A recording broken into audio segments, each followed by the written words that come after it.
Hola chicos, espero todos se encuentren muy bien. Los saluda su profesor Diego Martínez. El día de hoy continuaremos con el curso de Introducción a las Ciencias Sociales con el tema de interpretaciones científicas. Ya habíamos comenzado a hablar de él con los temas de el positivismo y el materialismo histórico que vimos las sesiones pasadas. Pero no solamente son esas las interpretaciones científicas que se han dado para comprender la naturaleza de nosotros mismos o de las sociedades, sino que existen algunas otras interpretaciones científicas, como cuál, como eh, el funcional, estructural funcionalismo, como la teoría comprensiva y como la teoría crítica. Son las siguientes interpretaciones científicas que vamos a revisar. Recuerden que estas, ¿qué es lo que hacen? Pues dar una forma diferente de cómo entender o comprender el mundo que nos rodea o el por qué comprender nuestra realidad. Eso es lo que es la intención de cada una de estas interpretaciones científicas. Pero bueno, vamos a comenzar con el estructural funcionalismo. ¿A qué se refiere el estructural funcionalismo? Es una interpretación que supone que existen en la sociedad instituciones que cumplen funciones para mantener el orden social en conjunto con los individuos que integran a la sociedad y se encuentran dentro de dichas instituciones satisfacen roles y funciones que de esta manera operan en el conjunto de la estructura social. A diferencia de lo que nos decía el materialismo histórico, que aquí a lo mejor la cuestión de la explotación del hombre por el hombre, aquí nos dice algo totalmente diferente, ya que nos dice que cada uno de nosotros somos parte de una estructura y debemos de cumplir una función, no porque nos estén explotando, simplemente porque nos toca ser parte de esto y cada una de las funciones dentro del Estado se tiene que dividir, así como puede haber gente que o personas que deban de estar en el poder, también debe de existir gente que sea subordinada, ya que no todos podríamos tener las mismas actividades, si no sería un descontrol social. Nadie quisiera hacer las funciones, pues a lo mejor que a todos nos desagradan, pero forzosamente alguien las tendría que hacer. A todos nos gustaría ser jefes, no se puede para el estructural funcionalismo. Para ellos todos debemos de tener una cierta actividad para que esta estructura, que es el Estado, funcione. Si no, pues existiría un descontrol social tremendo. Vamos a continuar. La estructura del funcionalismo se caracteriza por tener un enfoque dirigido principalmente hacia la antropología y la sociología, que son los estudios de las sociedades. Suponer que los elementos de una determinada estructura social son dependientes entre sí, ya que si a alguien se determina que una parte de esta estructura está fallando, va a modificar toda la estructura. Por eso todas estas son dependientes, una depende de la otra. El sistema general de acción contiene en su estructura cuatro subsistemas: el biológico contractual, el persona que se adaptan a los demás sistemas, la cultura, conjunto de normas, valores, lenguajes y símbolos compartidos, el social, la forma en que los individuos interactuamos recíprocamente, y de personalidad, conjunto de motivaciones y orientaciones de los individuos. Su función es el logro de metas y fines. Estas son los cuatro funciones o subsistemas que maneja el estructural funcionalismo. ¿Para qué? Para que esto pueda mantenerse, esta estructura siga fuerte. Como lo dice, las personas que se adaptan, ustedes nacen, no saben el por qué deben estar dentro de una sociedad, y aunque ya en cierto o determinado tiempo hayan vivido en una sociedad, el ser humano se puede adaptar a esos nuevos sistemas. La cultura es muy importante porque es lo que a nosotros nos modifica nuestras conductas. Puede ser mediante los valores que nos imparten, las normas que ya da la ley, el lenguaje y los símbolos compartidos que nosotros utilizamos y vamos aprendiendo a lo largo de nuestra sociabilización.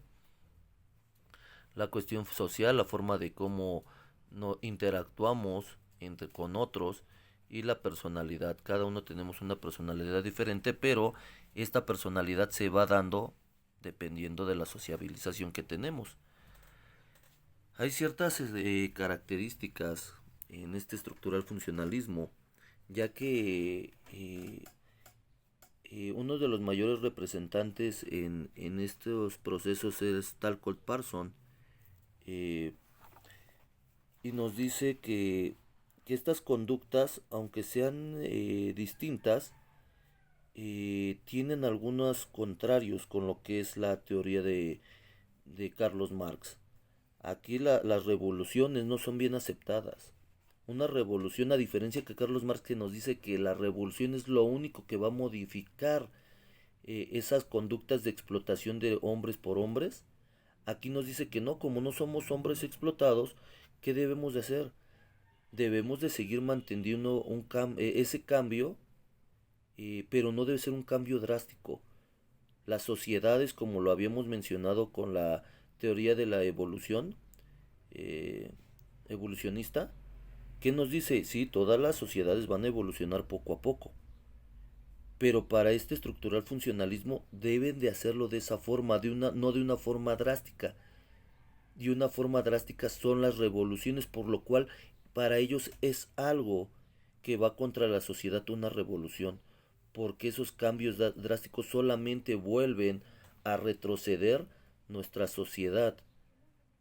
Debemos de seguir continuando. Estas son teorías que explican cada uno de los autores diferentemente, pero pues, cada doctrina tiene sus especificaciones.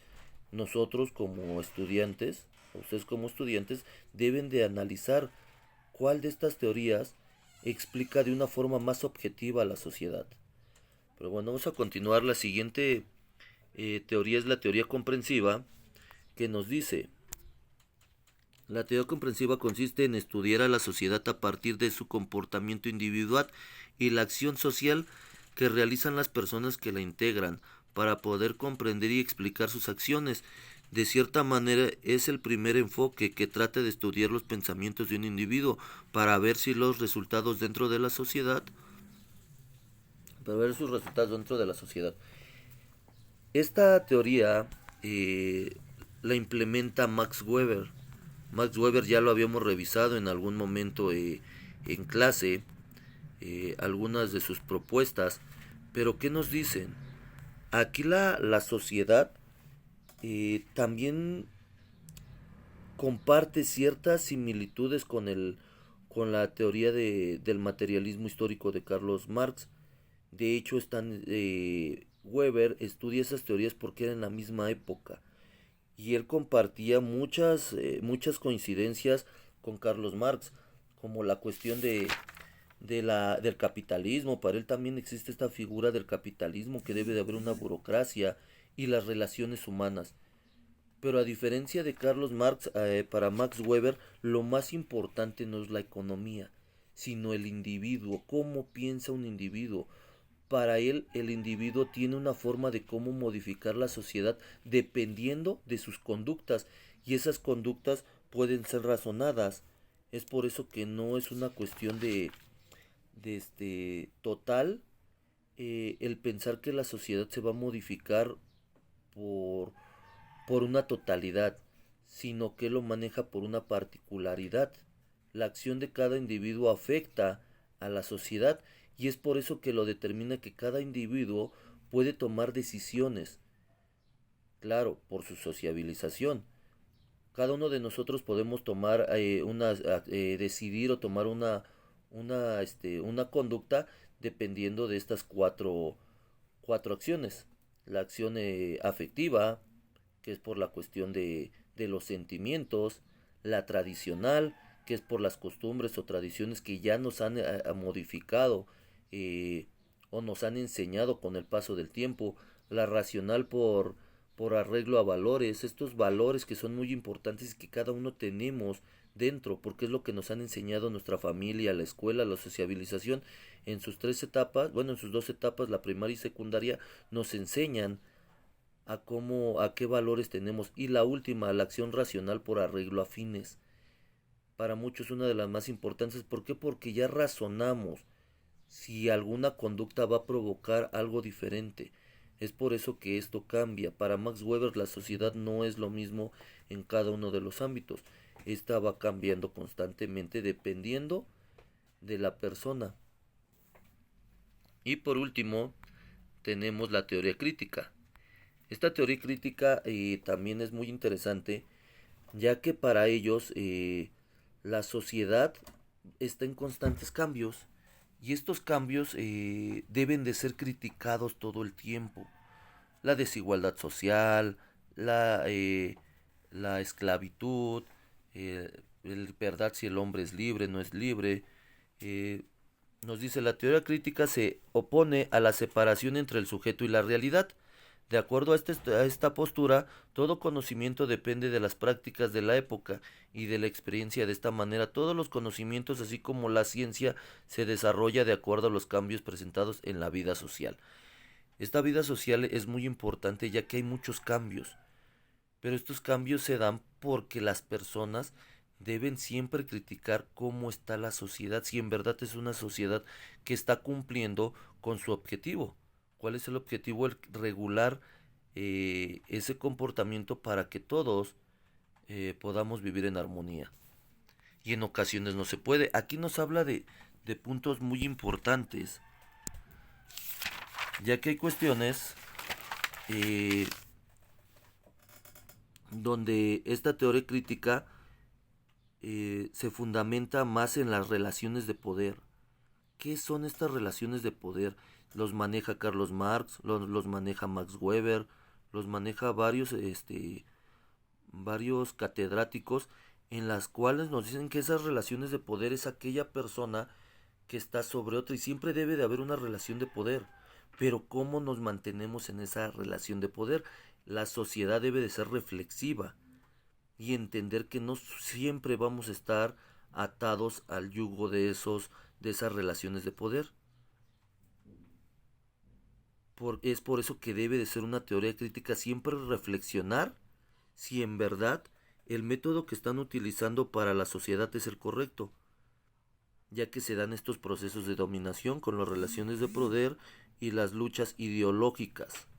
Estas luchas ideológicas son muy importantes ya que pueden someter a una persona bastante tiempo, ya nos ha pasado. Hay muchas formas que ya hemos explicado que esas ideologías someten al hombre a esas conductas. Ya lo vimos con el oscurantismo, ya lo vimos en ciertas épocas donde los hombres pues son sometidos, pero ahorita que en esta época de conocimiento, en esta época donde ya hay mayor conocimiento en las ciencias, ¿cómo podrían seguirnos manipulando? Pues hay ciertas formas y para ellos una de las formas más importantes de manipulación es los medios de comunicación.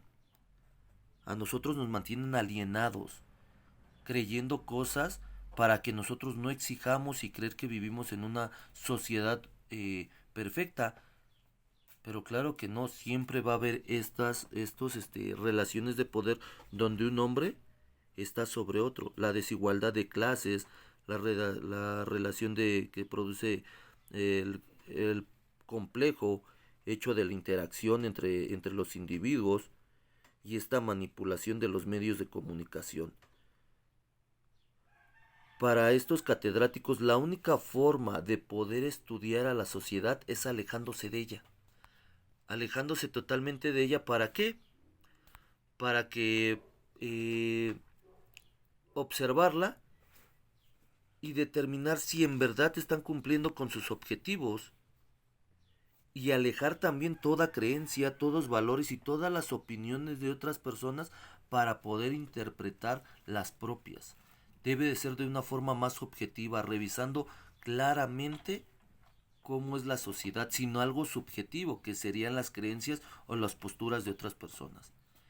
La teoría crítica pues es analizar como lo hace el método científico, pero de una forma alejada. Tú no puedes estar dentro de una sociedad porque todas esas creencias te van a transformar las ideas. Es por eso que es importante esta teoría crítica. Bueno chicos, pues eso es todo por hoy. Lo vamos a revisar de una forma más clara en clase. Investiguen un poquito más sobre el tema. Revisen el Classroom para su actividad, ¿vale? Pues esto sería todo, hasta luego y nos vemos pronto.